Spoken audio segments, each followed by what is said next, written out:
Thank you both so much for being here. It's our pleasure to have both Stephen and Katie, and Katie especially at this moment. Katie has been a longtime friend of the Pruitt Committee and a longtime advocate for children, for students, and for public education. And Katie will soon be retiring from her post at the Education Trust.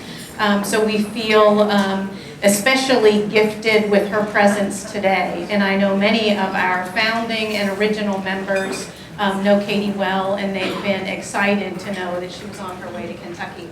And there are a few members who unfortunately were unable to be with us today, but they will be waiting with bated breath for the videotape of this conversation so they can see Katie in Kentucky. So thank you both. No, it's a gift to me. I've been a long time fan of the Pruitt Committee. It's a resource that no other state has. So it's actually a gift to me to be here, not the opposite. Thank you. Thank you. All of me to actually be on stage with her. Right. She doesn't know this, but when I joined the Georgia Department of Education, the first conference they sent me to was an Ed Trust.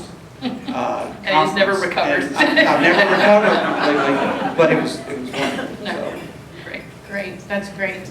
All of our new members, we try to provide an orientation, and in that orientation we show about a 10-minute little documentary, and Katie is the opening voice in that documentary. So everyone gets oriented to the committee's work through Katie's eyes initially. So without further ado, I would like to provide just a little bit of background on Katie and Stephen before we get into questions. You do have their biographies in your packet, but I still wanted to formally introduce them to all of you. So Katie Haycock is one of the nation's leading advocates in the field of education. She currently serves as the CEO of the Education Trust, which was established in 1996. Ed Trust works for the high academic achievement of all students at all levels, pre-kindergarten through college. The organization's goal is to close the gaps in opportunity and achievement that consign far too many low-income students and students of color to lives on the margins of the American mainstream. Before coming to the Education Trust, Katie served as Executive Vice President of the Children's Defense Fund, the nation's largest advocacy organization. And by way of a personal note, I know Katie is a whitewater kayaker, is that right? Yeah. Yeah. And she tells interesting tales, and we might have the pleasure of hearing one today about flipping the kayak back over and lessons learned from that event for advocacy, or not. Dr. Stephen Pruitt, who we have the great pleasure of having with us today, and the great pleasure of having with us last year at our annual meeting when he was brand new to the state of Kentucky. I'm on day 364. Day 300, and you're on day 364 Tomorrow's today. my anniversary. Tomorrow, okay, we didn't know that. So where is the sweet tea? That's Y'all what we didn't need, have any is a sweet little tea bit of today. sweet tea. That was a problem. I had to drink a Coke. Stephen was fond of saying when he came to Kentucky that he was happy to be finally once again below the sweet tea line. So I noticed it. That's the real divider between North and South. So I actually noticed in his office the other day, there's a nice jug that someone has given you that says sweet tea That's on right. it. And it's quite a mighty drink there. It is. Okay, so watch that Being a chemist, there's you nothing don't like a get supersaturated solution. supersaturated solution. All right. Now what, you know, the jug in my office is not sweet tea.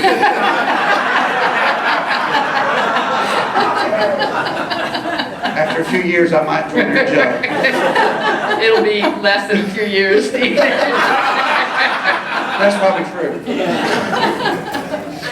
Okay, so by way of formal introduction then, Stephen Pruitt joined us here in Kentucky in September 2015. The Kentucky Board of Education unanimously voted to hire Dr. Pruitt as Kentucky's 6th Commissioner of Education.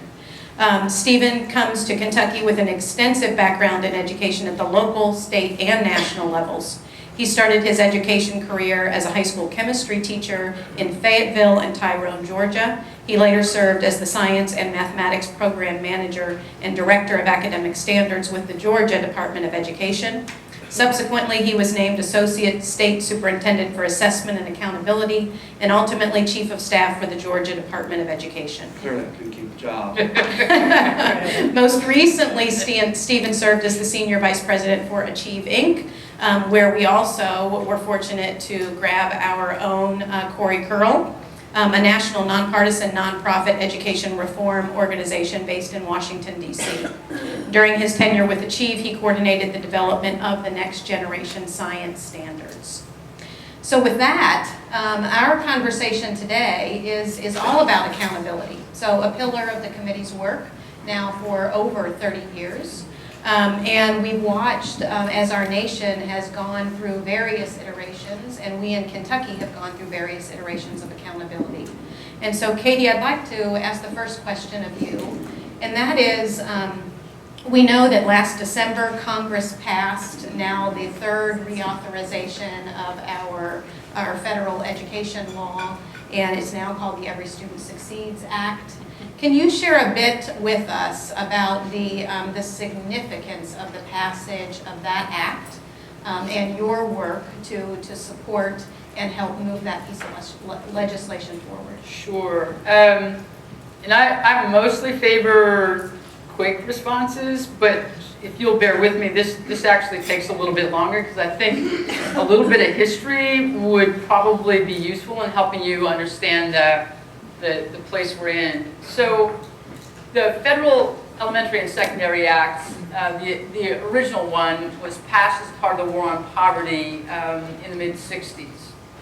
And for about the first 3 decades of that law, the accountability of schools and districts and states in return for those federal dollars was all organized around proving that you spent the money only on the poor kids.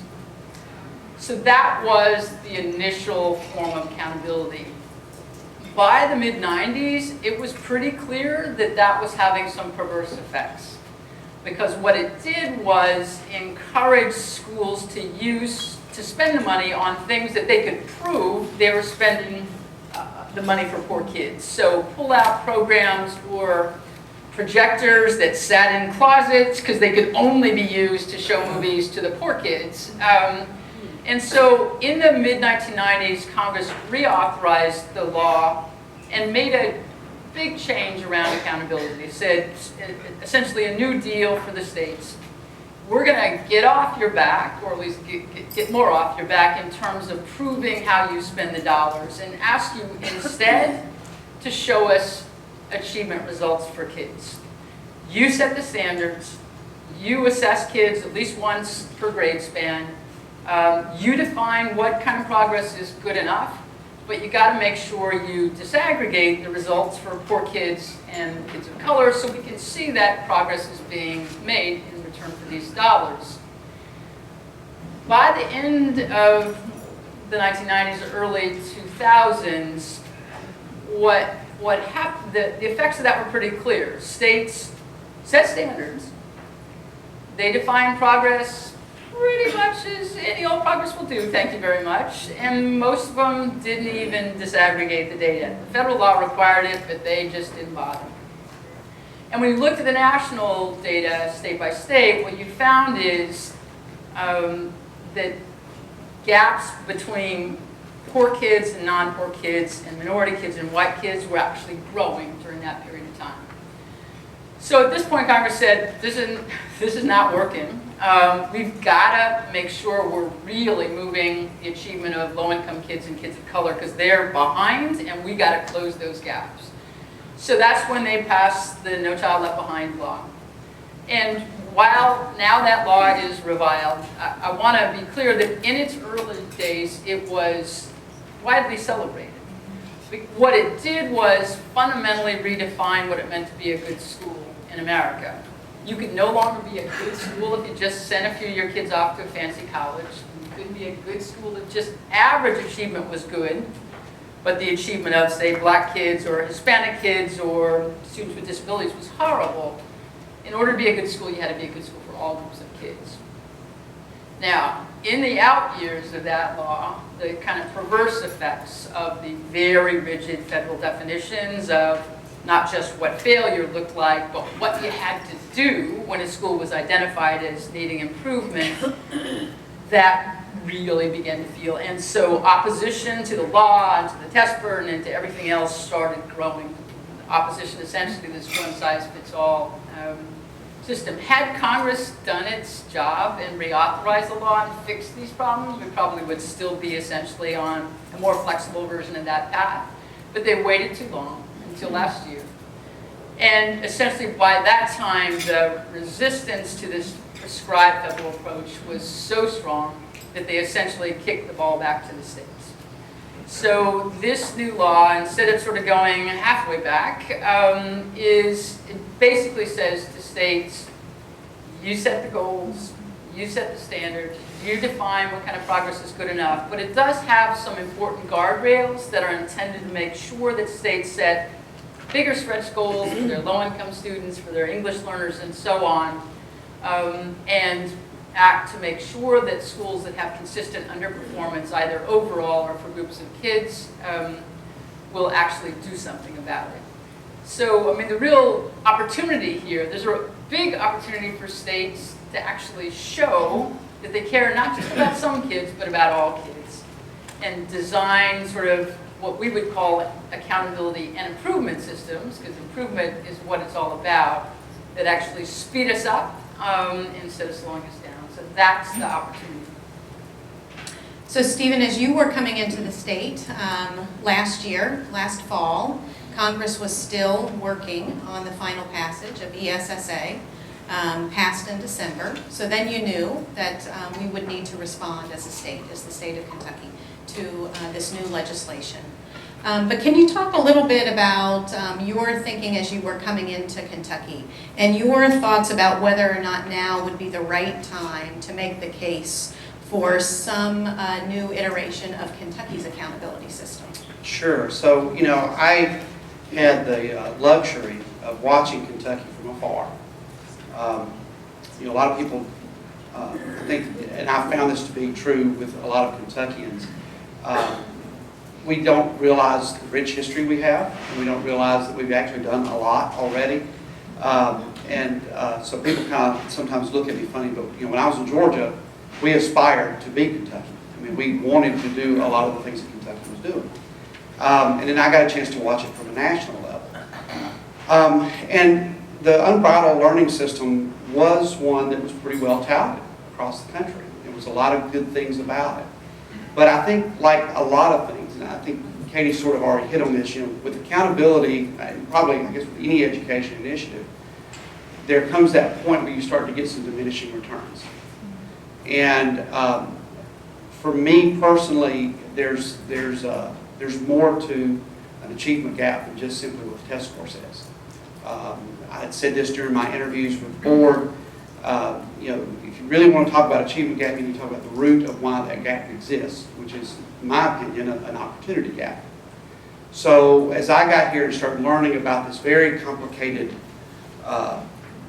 system, I mean, those of you who haven't dug into it very much, just ask somebody to explain it to you. And you know, I sort of always believe you should be able to explain it in the grocery store line. And our system, you pretty much had to be in the 15-item or less line behind 27 people who were all writing checks. I mean, you know, it was going to take a while. And so that was one thing that struck me immediately. The other thing that struck me was Kentucky, I think, had made an admirable attempt toward looking at opportunity through things like program reviews. But we were at a point where program reviews weren't really getting the job done. In fact, I think day one somebody told me there was a problem with program reviews after they showed me where the bathroom was. Day two, they showed me how to sign things and then told me program reviews were a problem. And then day three, they showed me how to get to Lexington and said, oh, and by the way, program reviews were a problem. And so, while I think it was an admirable thing, I think we were at a point where we had to rethink it. And I think that with our current system, we never were getting past, and I hate to say it this way, but we really weren't getting past the autopsy that was the state test.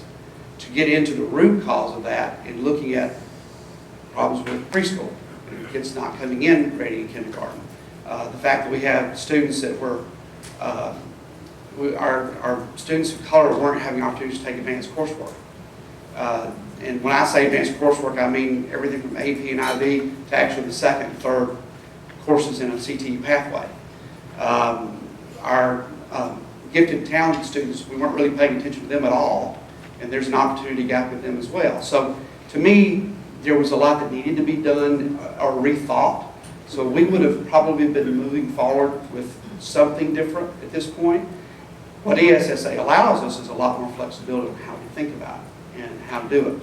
What I'm not going to be willing to do is let Kentucky have a pass, because our number one issue is going to be equity. Our three pillars of the department are equity, achievement, and integrity. And I can't have very much integrity if I continue to pretend that this achievement gap is just going to go away by itself. And so that's a significant, worth significant mention, of course, that ESSA really does call states to task around the issue of equity. And while NCLB, Katie, to your point, really began to move us in a direction of thinking about all learners, ESSA has really called us to deepen our focus on equity.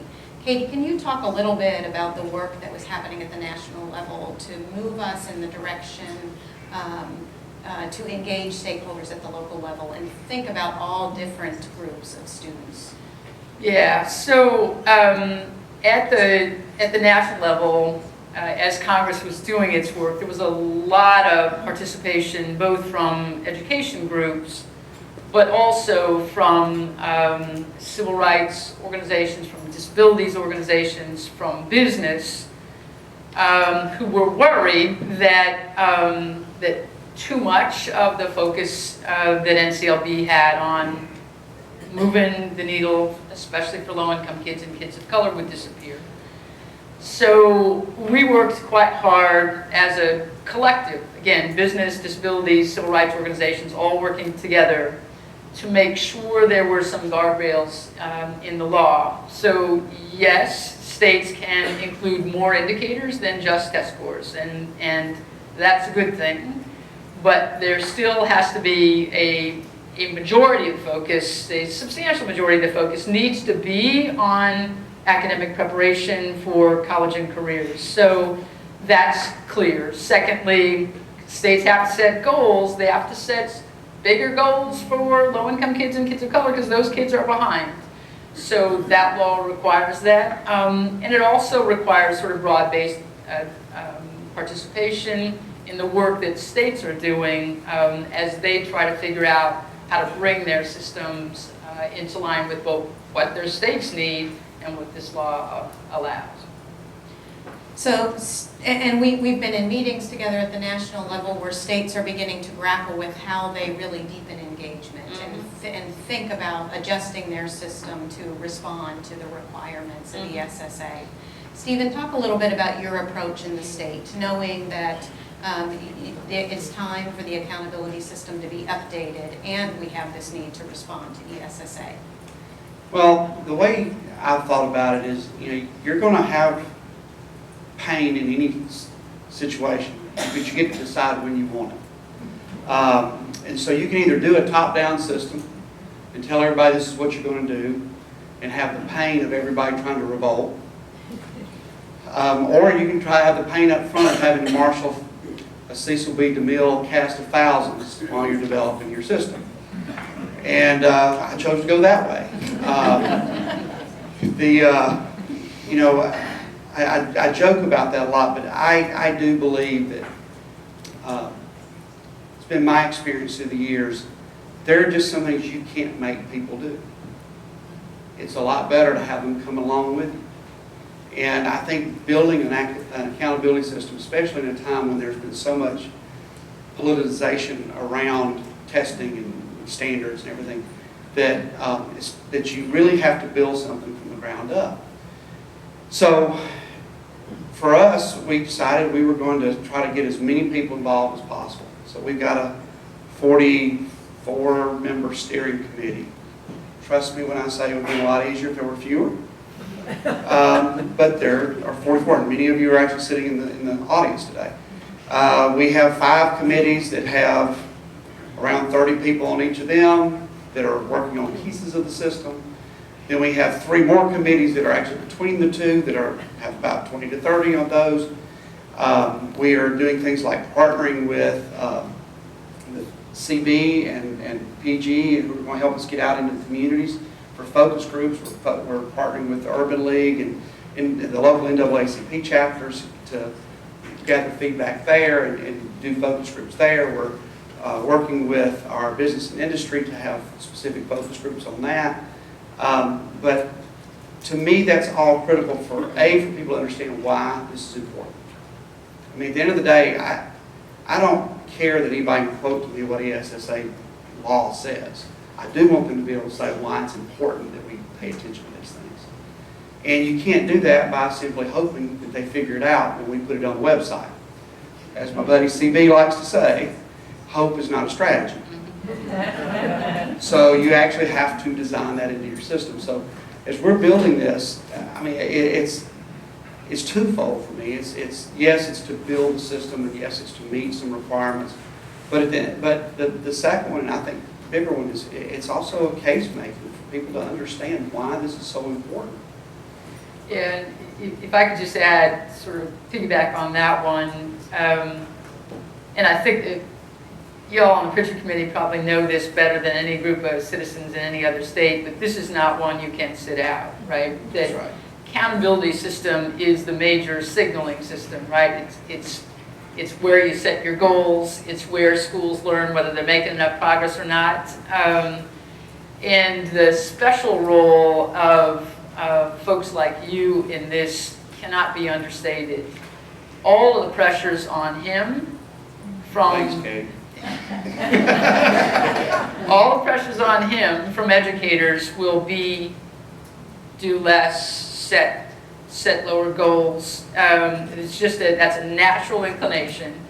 Schools don't want to be labeled as not moving up fast enough, and so all those pressures will pull in one direction. Your job is to create a counterforce there. And that is why we've worked with advocacy groups around the country saying, yes, it's painful, yes, it's technical, sitting around and thinking not just about measures, but about how to put them together into our rating is really hard, crazy stuff. But you can't sit it out. That's right. So we have a couple slides that illustrate one kind of our trajectory in Kentucky over time. So 1990, the passage of CARA, then NCLB at the federal level. For a time in Kentucky, we were responding to NCLB in the way that we needed to, but we still had an enhanced accountability system that was bigger than NCLB. And then during the period of time between NCLB and ESSA, we had waivers around Senate Bill 1, and that is now our unbridled accountability system. Both of those systems that Kentucky has put in place, if we can go to the next slide, are pretty comprehensive as far as multiple measures of student success. If you look at NCLB, states are being held accountable for reading, mathematics, and graduation. CARA was much more comprehensive than that in what we as Kentuckians expected of our accountability system and expected of our students, including science, social studies, writing, arts and practical living, writing portfolios, in addition to dropout, attendance, retention, and transition measures. And that was important to all of us in those years of CARA, that we were really looking at the whole child and the needs of the whole child and the educational needs of a child. So that continued through the NCLB years and continued into the Senate Bill 1 waiver years. And we've struggled with some of those components over the years. Stephen mentioned the frustration around program reviews, and many of you will remember well the frustration with writing portfolios and questions about whether or not they were valid and reliable, and they should really be included in our accountability system. The rub has always been this balance, finding balance, and Katie, you used this word, finding balance between objective and subjective measures of student performance opportunities and access that we provide to them through the system.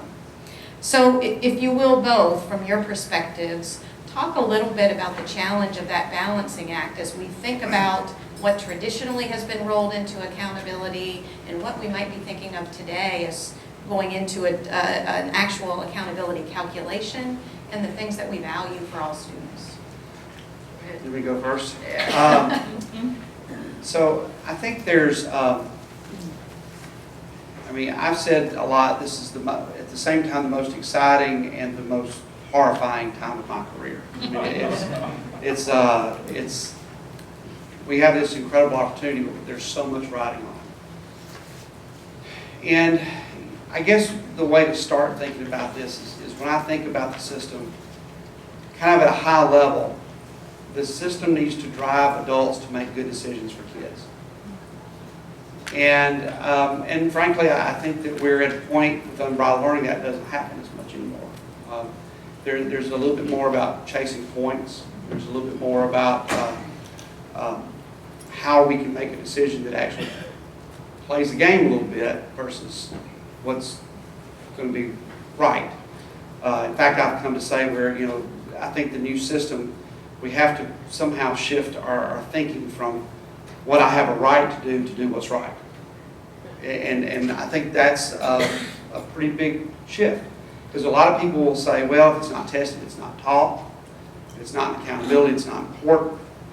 And so part of what we've been talking about with the steering committee, as you know, Bridget, because you're a member, and what we've been talking about in the committees is how do we start to change that conversation to be about making sure that we're actually making decisions that will result in every child having that opportunity that will lead to a closing the achievement gap. So as we're thinking about it, we've thought about, I've told the committees, I don't want you to think outside the box. I want you to forget where the box is for a while. We can always walk back, but if you don't start there, I don't think you can ever move away. So right now, basically you're college ready if you pass the ACT on one given day your junior year. You can take the COSA, you can do some other things to make that up, sort of. Science and social studies are not quite as important right now. You can become career ready by making a certain grade on certain tests. And what we've started trying to change the conversation is, well, first let's think about college and career ready differently. What does that mean?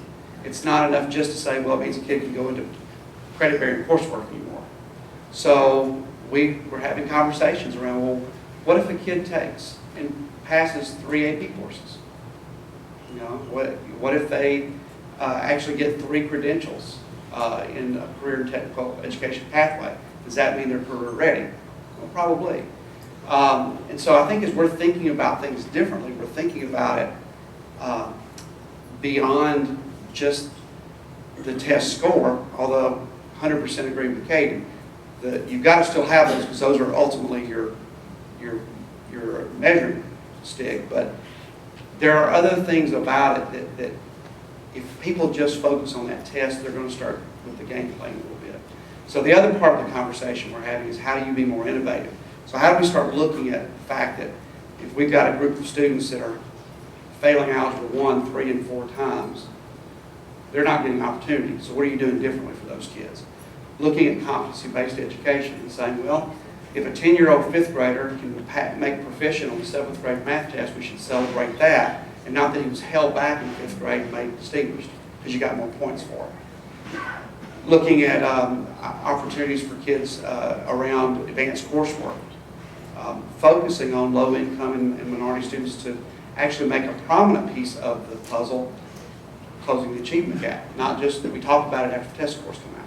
So a lot of different aspects of it, I think, but also very difficult to grapple with because some of those we don't know how the measure looks, and how do you ensure that it's valid and reliable. Yeah, so this no easy answers for any of those questions or any of the others you have to answer, which really have to do with, so what do your goals look like? How do you create stretch in the system, but not break people? And how do you get out of this numbers game? Yeah. I think as we think about it as an organization, some of the answer is being careful about what goes in big A accountability in the algorithm, because you put too much in there and you end up with just craziness and points gamesmanship. But there's a lot of other ways to make data more transparent with dashboard reporting systems and so on that still have clear ratings information around sort of college readiness outcomes, whatever basket of those you choose, but that also make things like school culture and climate and opportunity and discipline more transparent as well. Because we got to do that work. Stephen's absolutely right about that. And we are moving to more of a dashboard. That's been the big conversation here, is doing that to ensure that I want a parent to be able to go in and say, are my kids having an opportunity to take the arts? Are my kids, if my child is a gifted and talented student, are they doing something to really meet their needs? To me, that dashboard is a lot more powerful because, I know people talk about, well, we have a school report card now, but reality is I think people don't use that. And it's also usually so cluttered, it's kind of hard to see. I mean, a dashboard is good, but if your dashboard looks like a 747, it's probably not going to be a lot of great information, So, but at the same time, I think maybe the way to say this, Katie, is I said this to our steering committee last week. Accountability should be more of a spotlight that either shines on the great things that are happening or exposes the dark things. But we've kind of treated it more as a hammer, and with that hammer, a lot of things have become a nail. So this is all on a very fast track, right? And we have a timeline. Yeah, I'm sort of out of breath now. For the state to respond to with a plan for how we'll respond to ESSA, the Every Student Succeeds Act. Some states are making very small adjustments to ensure that their accountability model it meets the letter of the federal law. Kentucky has chosen to really think about the system writ large, think about our values for students once again, and to put together an accountability model that is Kentucky specific while meeting the requirements of the federal law. But we're on a very fast track. Did I already say that? Yeah. So, and we've been asked to engage stakeholders in a deep way. About a month ago, we had Senator Lamar Alexander visit the state and testify in front of our Education Committee. And he repeated the importance of stakeholder engagement and the state building consensus.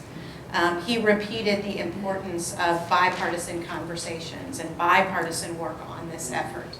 We know, any of us who work in the policy sphere, know how long some of these conversations can take.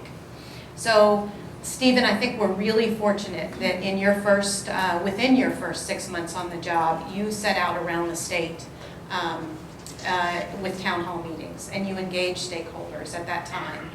Talk a little bit more, both of you, about the importance of ensuring we're lifting up all those voices, and the importance as we think about closing the achievement gap and ensuring we are serving populations of students who have far too often been left behind. Well, I've been asked before, how do you ensure everybody has a voice? And my opinion generally is you got to make sure that you let them speak with their voice. You can do a lot of things to manipulate things, make it look like they do. But for me, all this had to start with me getting out around the state and listening to what Kentuckians value. I mean, I was new. It was a great opportunity for me to get out and visit the state. I got to go visit, and they were never, I just showed up at town halls. I would go to the schools in the morning and those in the evening, and so it was a great way for me to get to know Kentucky. But what those town halls did were, in large part, shaping what we're now doing with the accountability system, because we heard them. we did hear some.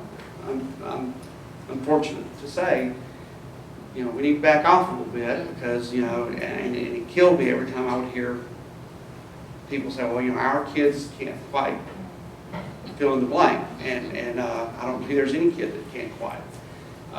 But by and large, the things that I heard were huge in that they helped drive home some of my personal beliefs on some things, but also to really enlighten us about the desire of the public.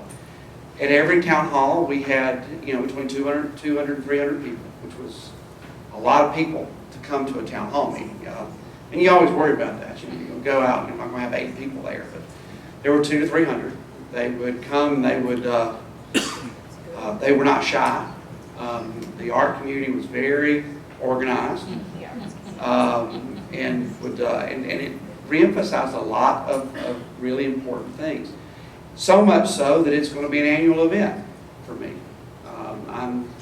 We're right now putting together my town hall schedule for this year. It'll start at the end of March, and I'm hoping to not do the 11-stop 5-week tour again, because that was a little bit stressful, especially because we were doing it during the legislative session. But we got a short session this year. Put quotes around that. But it was huge for us to get started that way. And then I felt like going into the actual development of the system, if I either A, ignored what I heard, or B, did not continue what I started. And that's one of the reasons why I pushed back really hard on the US Ed, was this timeline, the way they had it. I love guardrails, but as I said to them, they actually what they were doing was more like concrete barriers on a one-lane rural road, because it was driving us to go really, really fast. I'm hopeful that they're going to back off that timeline a little bit, but we'll see.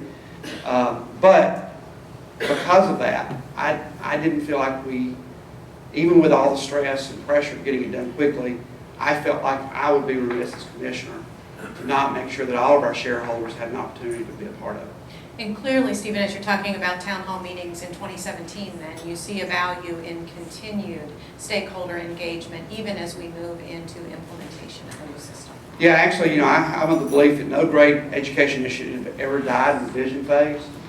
It dies in the implementation phase. And so, while I hope to get a system that we can be steady for 3 consecutive years, because Kentucky's actually been adding stuff for a while and taking some stuff away, I hope we can get to one we can keep in place for 3 years.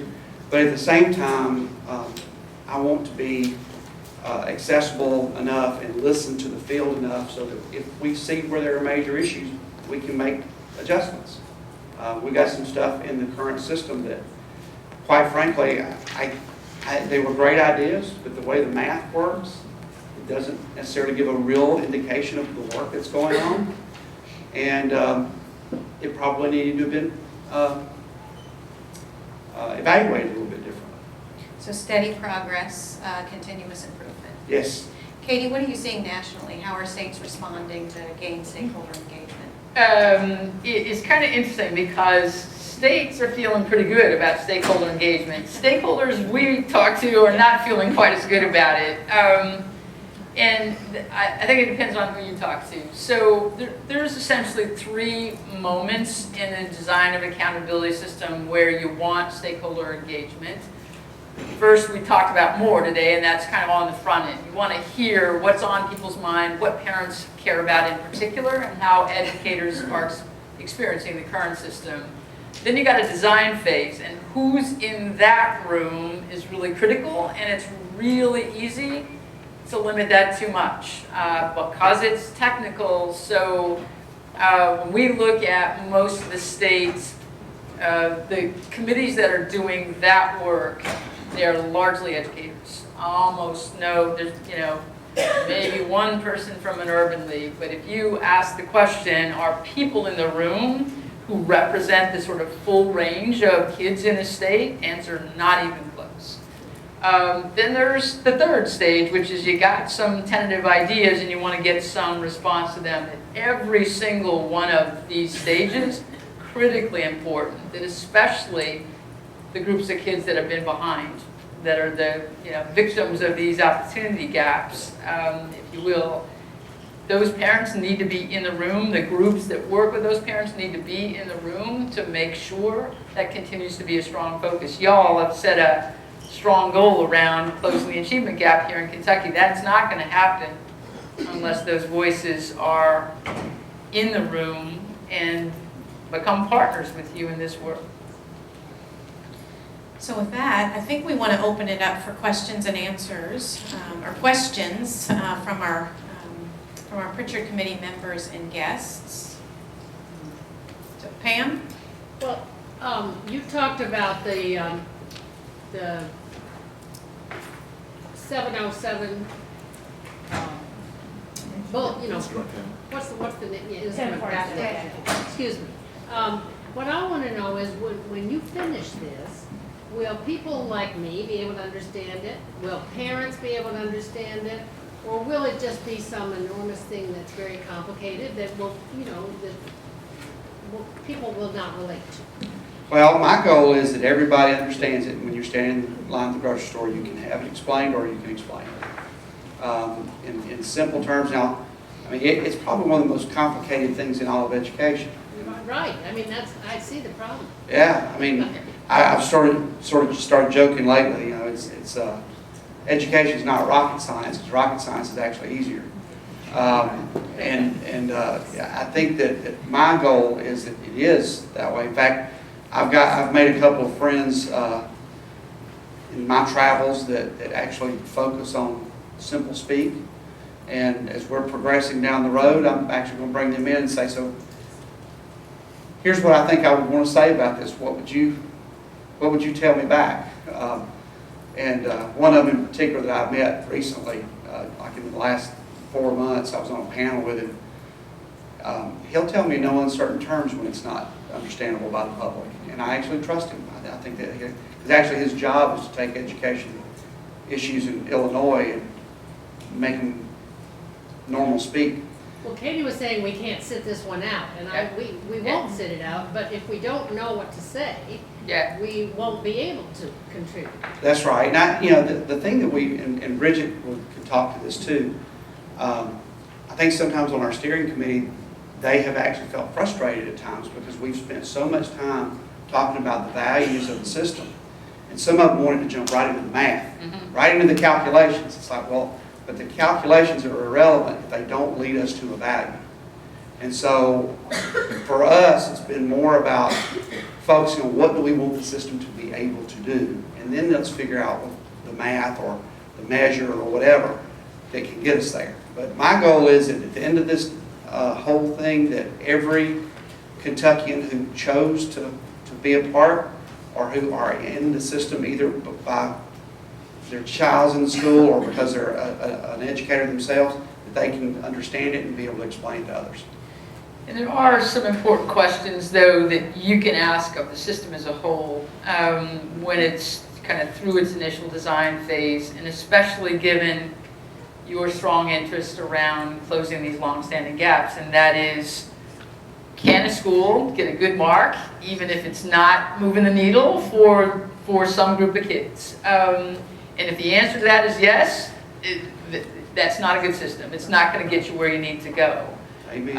And if schools in our state didn't change much of anything, and they were progressing about the same rate they've been progressing, Kentucky schools have indeed been progressing, how many of them would be likely to meet these goals? And if the answer to that is, on the whole, more than 50%, then it's not a system that's stretching, it's not ambitious. And if the answer vis-a-vis goals for, say, black kids in Kentucky isn't something closer to 10 or 20%, then you don't have stretch in the system. So when you get to that phase, there are some basic questions that you can ask that bring your values to the table here. And the answers to those will tell you a lot about whether you're likely to be sending the signals that are important or those somehow got mushed along the way. So, question in the back? Thank you. Hi, Megan Glenn, Kenton County Schools. We have 4 in public schools in Kentucky. Thank you, Katie. It was great to talk with you over lunch, and you, Dr. Pruitt. I love this report. I love all the work that went into it. And as I contemplate what should we do as members, what's useful in the year ahead, I wonder if the answer, at least for some of us, isn't in the title, with business. All the data is there. You're all well-versed, obviously, in education. We've got great universities represented here. And I wonder if our role isn't bringing specific businesses along, and specific business leaders, HR directors, board members of publicly traded companies, because the first conclusion is fill the job openings in our industries, stores, schools, and service groups. And there's not a company I don't work with where the first or second thing they bring up is, right, a ready workforce. And as the timeline is finalized, as community meetings are set, perhaps we put it on ourselves, all right, I know I've got to bring 5 people from these businesses specifically, and maybe that's on us. I don't know if that's helpful or not. I would say it is. I have been on record several times lately talking about the achievement gap and basically challenging us to realize that we have to own it.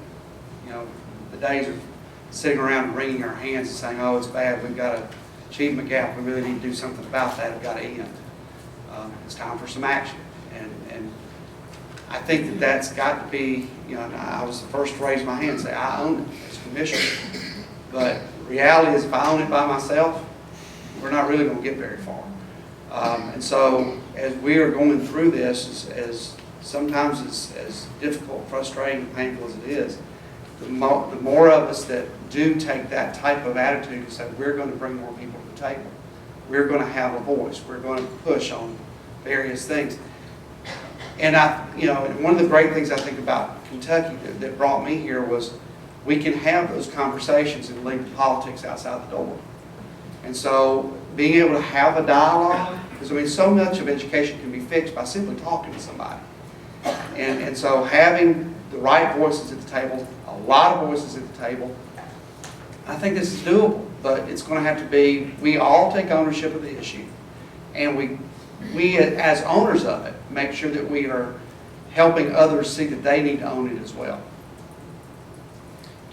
Larry? Do we have the ability to facilitate a conversation that's that big and that complex in the amount of time we have? I mean, I hope we do. I'm asking about the capabilities to listen effectively to enough people to help them understand the issues that need to be addressed so their concerns can be on point and effective, and so that we know what to do with them when we hear them. I don't by myself. That's why I've got to have good partners. It's why the Pruitt Committee's been a great partner. It's why the Chamber, I saw Dave somewhere earlier, has been a great partner. I mean, our Board of Education members are talking about it when they're out in the field.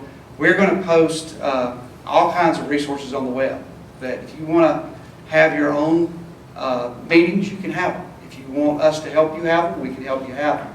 But I think that when I said earlier about the fact that we have to own it, the fact that we have to, I can't just legislate it or just mandate it, that we have to bring everybody along, means that all of us have to start having that conversation. Do we have all the time we need? Probably not. But do we have time that we can get a good picture of where we need to go? I believe we do. Carol Johnson, we've struggled a little bit across the nation with standards and what assessment tools to use to know what our students know from state to state. And so how do you think about how will we know? And the way I think about like ACT or SAT, that's sort of at the end of the game where we know every student is going to be eligible for some kind of financial aid or scholarship or whatever, but like on the way there, what tools are we going to use to know so that we can tell parents in our community that we're making progress? And then how does the tool we use here in Kentucky match with the tools that are going to be used in other states? Well, I guess I would say, you know, it all starts with quality standards and assessment. And sometimes we've let compliance get in the way of that. And this is why I'm not on John King's Christmas card list this year. Not even. Not even close. In fact, I might get another letter from him, but not a Christmas card. Because we have a disagreement about that, about me checking a compliance box versus me giving a test that I believe showed what students really are learning in Kentucky. We're going to have some more conversations about that around math and reading and eventually social studies. But I think the tools that we use, though, we have to start thinking about it broader. I think that we try to do sometimes too much with the state test. We try to make it tell us too much. So that's why I'm saying for our accountability system, I want to open it up a little bit more. What are other measures that are actually showing us if kids are getting what they need? As far as comparability with other states, we are not part of one of the consortia that other states are using, and I'm not real sure, to be perfectly honest with you, in this environment that we're in, how much those consortia are going to last. We do have things like NAEP. I'm looking more into how Kentucky can be a better participant in PISA, which is an international assessment to all 15-year-olds. So I think there are things like that we can use at least as a little bit of a proxy. But for now, for me, my focus is more about how can we ensure that we are having a quality system here for both assessment and accountability that basically has that third pillar part of it, the integrity. That when we say to a kid, you are proficient in X, that we with confidence can say that they really are. Yeah, Stephen raises a really important part. And there was a sort of theory behind the standards assessment and accountability that if you adopt good standards and you have a decent assessment, that teachers and schools will do what they need to do to get the kids to proficient on that assessment. That's not quite working out, as you undoubtedly know, and it's important for you to know as well. I was talking with folks a few minutes ago, especially with Susan Weston, about some work we've been doing that actually dips in and looks at the classroom level assignments that kids are getting. We've been looking at middle school and asking the question, okay, we're looking at 2 weeks worth of assignments for every teacher, and asking the question, okay, so how many of them were aimed at the standards that are appropriate for that grade level? So here's what we're finding, about 30%. So in a typical school building, somewhere between 30 and 40% of the assignments are at standards that are appropriate for the grade level, with the other 60 or 70% below. And in high poverty schools, situations typically worse. So clearly, we got to work on that, and it does begin to then raise the question of, are there some other, essentially simple auditing functions that districts can do to actually get a look at what's happening in real classrooms? Because we don't change that, kids are not going to reach standards. The assumption is always, when you look at the proficiency data, you're saying, oh gee, teachers are teaching kids the standards, but still, in Kentucky, 4th grade reading, 60 or 50% of them still aren't getting there. But the truth is, they're not actually being taught to those standards in the first place. And that's the thing we need to change, and that takes more strategy. If I could just interject there too, we are working on, and this year are rolling out a new science assessment system. And we're doing something a little bit different in that we still have, of course, our summative assessments, but we are actually providing through course tasks in every grade. And they're not accountability. We aren't going to grade them, but every school is required to send us one piece of student work per grade. And the reason is for us to evaluate implementation as opposed to saying we trained so many people, but actually for us to say, well, actually you're grading this task way too easily. And so for us to be able to give some feedback to the schools and the districts about what quality is, and eventually we'll, assuming we can pull this off, we're going to do the same in math and reading, but science is just the next one up. I know everybody accuses me of doing it because I'm a science guy, but it's just because it actually is the next thing up. So you've mentioned parental involvement and driving adults to make the right decisions for students. But when it comes to stakeholder engagement, it seems to me that arguably students are the ones who are most affected by these educational policies. So what should and what could students do to become more involved in the decisions about these standards and policies that are being made and implemented? Join the Pritchard voice team. Should we go first? So we actually have some students on some of our work groups. We are going to come to you guys that y'all have been meeting because y'all keep offering me pizza to come, and eventually I'm going to be able to do that and sit with you and listen to you. I've doubled my number of students in my advisory board from when it was when I got here, because I do believe the student voice is one that people underestimate.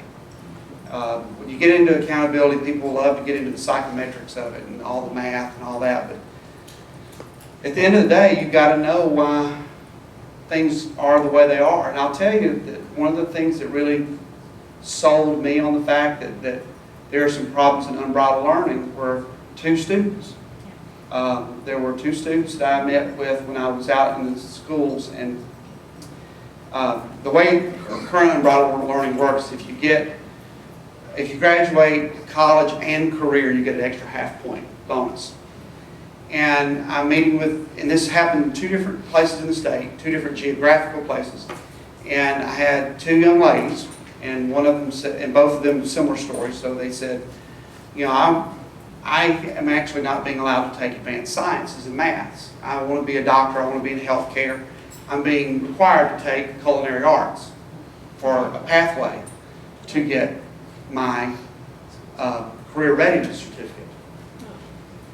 And I said, I'm sorry, what? And they said, you know, we're not being allowed to take AP biology, AP chemistry, AP calculus, even pre-calculus, because we have to have these three courses to graduate. And of course, they didn't necessarily know why that was, but I knew why that was because there was an extra point. Now, I could get into some more, mainly being that in both cases there were two young men sitting next to them who were in the same boat, also having to take career pathways, but for some reason they were allowed to take business and engineering. You can take from that what you want to. You have a question over here? I haven't heard much talk about the price tag of all this, and as you move along, the changes to the process, are you also reevaluating the construction of the SEEK formula, or is that going to come later in the ballgame? Because it seems like that's a pressure point that the community can help sell and be supportive on. Well, I mean, school funding is a problem. I think it's a problem across the country, but it has been for a long time. SEEK has been around since the 90s, and in a lot of ways I think it still serves some good purposes, but I think it's time to take a different look at it. I don't have the authority to do that. That's actually a legislative conversation. What I will tell you, though, is under ESSA, we have the opportunity to look at federal funding differently. And one of the things that we're going to push our districts on, and we're going to do it first and model it, is, you know, the days of thinking about Title I, Title II, Title III, and Title IV have got to go. Instead, what do we want to do? How are we going to close these achievement gaps? Now, let's look at the federal titles and figure out how we're going to pay for it.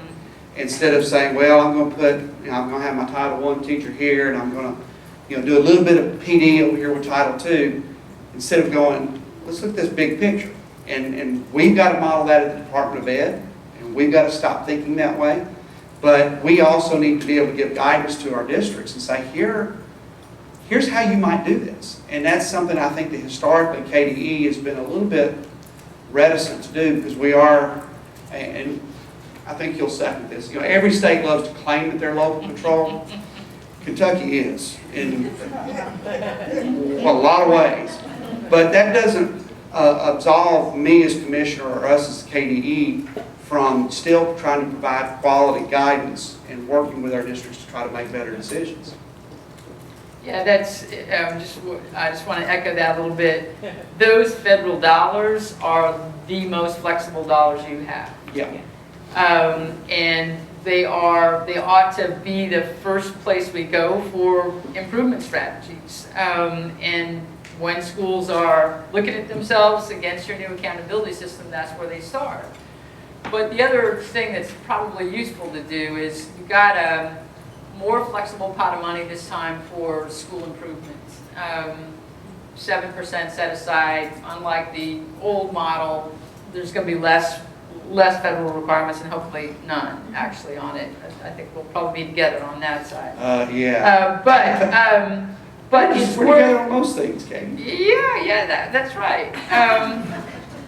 Just on the, but you're going to be able to spot likely needs that schools will have as they try to stretch toward your new goals, and thinking about how to make sure they get the expertise, like whether there are ways of funding networks around schools that have problems with disproportionate discipline, whether there are problems with early reading that folks need more expertise for. So thinking creatively in advance about sort of what are those needs going to be and how to be proactive in making sure there's expertise and capacity built in order to do that seems important. And if I could just interject one thing there too. Right now, the regulations for support versus supplant with these title funds are out for public review. The deadline for that is November 1st.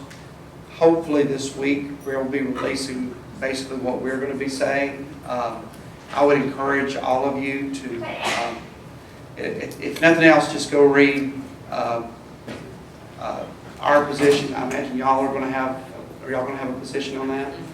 Probably. And the CCSSO, Council of Chief State School Officers will.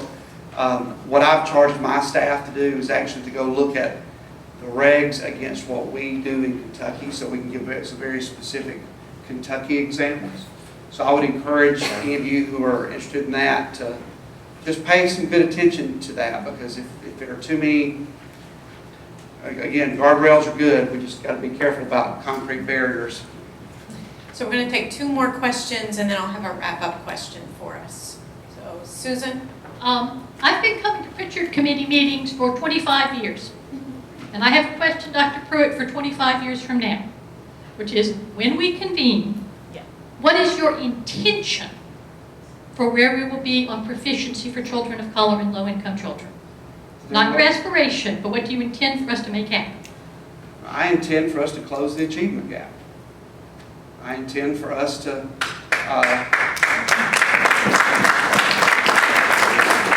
I intend for there to be no excuses that anybody uses about color, about finances, about poverty. I can't tell you how sick I get when I hear people bring up, well, you know, we've got these low poverty kids. Well, yeah, we do. We're going to keep having them if we don't do a better job educating them. I intend that years from now, we're going to say, if you're making bad decisions for kids, we're going to call you on it. Okay, Elena, you have a... Hi. I'm going to backtrack just a little bit. I'm really glad you brought up integrity, because historically, assessments have been a large part of the accountability system in general. And I just want to know how you all feel, if you're aware that schools are sort of tricking the system as far as, they're aware that assessment is a large part of accountability, and there have been whole classes designed around preparing kids to score that proficient mark on exams like the Compass test. You see college seniors who haven't met their benchmark for their junior year in ACT, so then as a senior, they're in a math class called applied math or, math basics, and it's an entire class designed to help students pass the Compass test so that the school can get points towards their accountability. Well, I'll tell you, it's going to be hard to get past that if we don't start as a community realizing the best test prep is just good instruction. I mean, we've got to at some point figure that out. But we also have to have a system that drives us toward that and not toward this idea of just test prep. We have a committee.